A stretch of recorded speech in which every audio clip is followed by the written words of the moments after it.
Okay, wait for it. Man, check out that reveal. I forgot that I had a construction zone over there, but it looks kind of cool.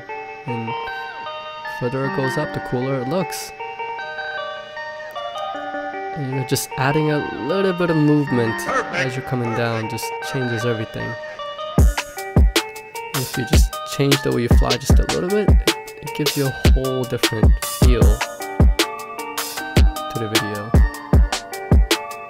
And I wasn't really thinking much about how the shot was gonna look when I was flying under the tree.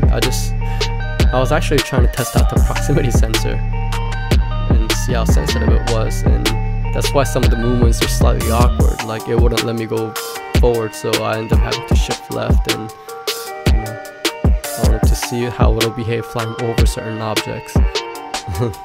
And this is me testing out the speed and how close I can get to the ground. And you know, every shot just turns out fantastic. I mean, I was looking down to make sure that I'm close to the tree because I'm used to the wide angle lens, and the spark angle is pretty narrow, so I couldn't really tell if I was right over the tree or not. So it's me constantly looking up and down again to make sure that I'm not running into a tree.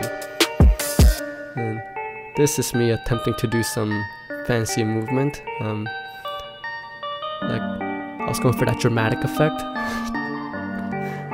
But yeah. And footages can get kind of boring because the movements are so steady and compared to racing drone it's pretty slow.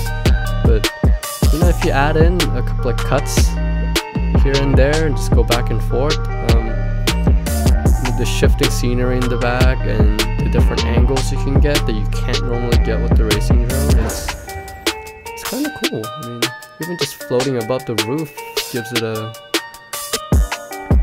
a different feeling.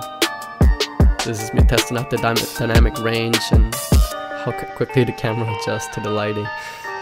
Almost every one of my footages are just me testing things out. They all turn out great.